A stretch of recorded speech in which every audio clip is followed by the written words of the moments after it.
Welcome back to Danny Robertson Music, where we try to help you become the performer that you are meant to be. You know, the performer that everybody wants to go see, everyone's favorite, the ones that they will actually plan to make a point to go to your shows and see the experience that is your live show. I'm Danny Robertson. Thanks for joining this week. It is February. Around here, this time of the year, it tends to be that for most live bands, the live gigging schedule tends to dry up a little bit, mostly because there's not a lot of private events like weddings or corporate events. That kind of stuff tends to be a little bit more sparsely available in this time of the year. So it tends to be, for most bands, a slow period. But just because you're not gigging as frequently as you might normally be, doesn't mean that this is a time that you can't be productive with the time that you have. So today, let's talk about some things you can do during your slow gigging periods. First thing, write some music. If you're a band and you like to play music, why not take your slow points and take that opportunity to make something of your own? Come up with some creative ideas, maybe record some things and put it out for the world to hear. I know that with the group that I play with, the guy that directs and books that band, he likes to put out about a new song every single month if he can. And most of the time he achieves that either by himself, he'll take himself to a recording studio and get a bunch of pieces recorded, or he'll bring in some of the members from this band and record a song or two that he can put out in future months. I know I personally have about 20 songs that I want to work on that are on this whiteboard back here, and I've got probably about 100 or so more ideas that I want to work on, and this is a good time to think about those things, maybe try to record some of that stuff. Second thing you can do is work on your online presence. So do you have a website? Do you have social media channels? Do they need to be updated?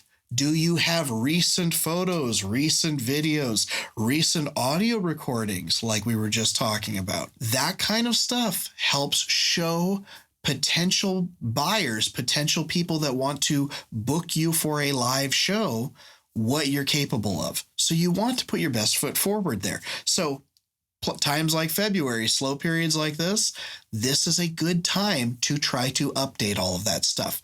Make some changes, make it the best it possibly can. Another one that happens a lot in this time of the year is that you're not the only one that might be struggling to have a lot of gigging on their calendar. So maybe there's some other musicians out there that you have not previously worked with. This might be a good time to reach out and find a way to collaborate. Maybe take that time to write a new song together, or find a way to have a gigging opportunity together, maybe two bands, or maybe combining people from two different groups. There are endless opportunities for this kind of collaboration, but maybe this is the time to either reach out to people that you have not worked with in a while, or someone you admire and would like to try to do something musically with them. This next one kind of goes without saying, but this is a good time to reiterate this. During slow periods, you do want to look at working on your skill set. Are you playing your instrument as effectively as you could be? Are there skills gaps that you have that you could work on during your downtime?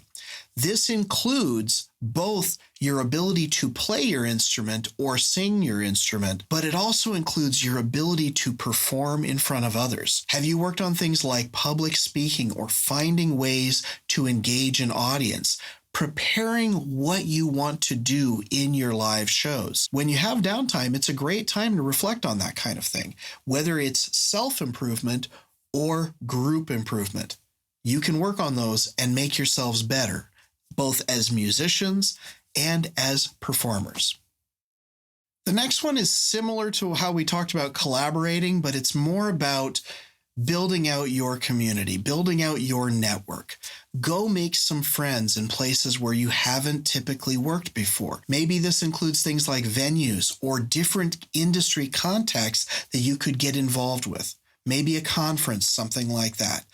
Work on networking, make some friends, see if you can get a few new gigs in places that you've never been before. Maybe there's an opportunity for partnerships. Maybe there's an opportunity to record and sync music. Maybe there's an opportunity to play a festival. You want to think about ways that you can reach out and find new opportunities for yourself or your group. The next thing you can do during a slow season is kind of a fun one. Get online and perform, do a live stream. I know that during the COVID pandemic, when it was at its height, I had a couple of friends who basically their entire income was based on them performing live. And so when the pandemic hit, they lost every bit of income that they had. And so they had to find a way to make some money and get something coming in. One friend made a point to go live every Friday, just like he would for a regular performance, except he was doing it from his own basement. And they did it in front of a fireplace, and they called it Quarantunes, Friday Night Quarantunes. Lots of social platforms have some kind of live streaming format that you can work with, whether it be YouTube or Twitch or Facebook Live.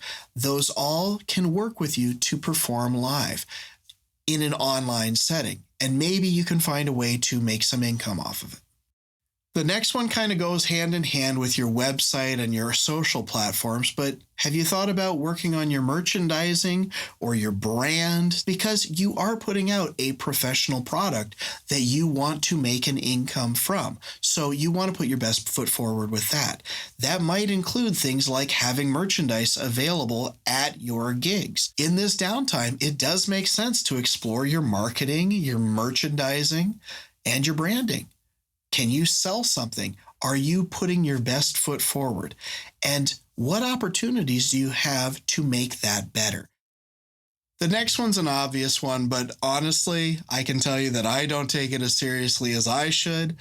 Work on your health, making sure that you are physically fit enough to play these shows that could be, 3, 4, 5 hours long sometimes.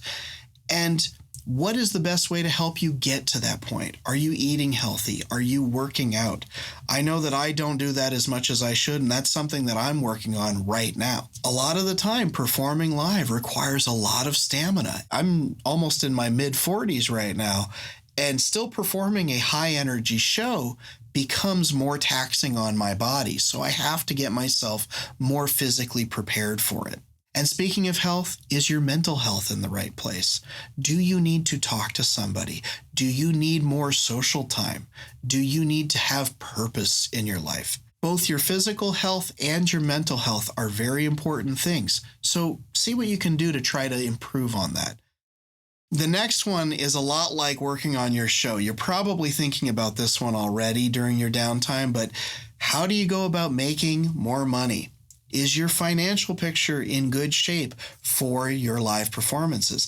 Are you making enough per gig? Are you playing enough gigs? Is everybody that's performing in the group happy with what their financial income is that's coming from this? And if not, how do you make a plan to make that better? If you haven't seen this one yet, Danny Robertson Music did release a Performer's Yearly Planner that does include a financial picture to kind of get an idea of what everybody wants to make per gig versus what you need to be billing for. And that way it helps you kind of see a larger financial picture of what you're going to make based on the number of people that are in your band and what gigs you need to play. If you want to take a look at that, it's on the freebies section at DannyRobertsonMusic.com. Finally, a great thing that you can do to make use of your downtime is to find a different way to get involved in your community. Maybe that means volunteering in some way. Locally we have food banks, we have soup kitchens, we have pet food pantries, we have lots of elderly groups that need extra help, children's programs that need a lot of help too. There are lots of different ways to get out and get involved in the community. And maybe you share that on social media, or maybe you don't, depending on how you feel about advertising that you're doing good work in the community. There are lots of workplaces that offer some kind of volunteer day where a lot of the team members that work in a particular team might get together and volunteer together at something like Habitat for Humanity. Why couldn't you do the same thing as a band or a choir? Getting out and helping your community is always a good thing. It's goodwill for your fellow man, and that goes a long way in making your community better as a whole. So if you can make space to be a part of that, it's a really good thing for both you and the people that are benefiting from your help. So that's it for this week. I am going to challenge you. If you do have downtime during the winter months or you're not gigging as frequently as you could be, find an opportunity to better yourself or your community. There's a lot you can do right now. Take advantage of that extra time. So for now, best of luck to you on your next performance, and I'll see you soon. Take care.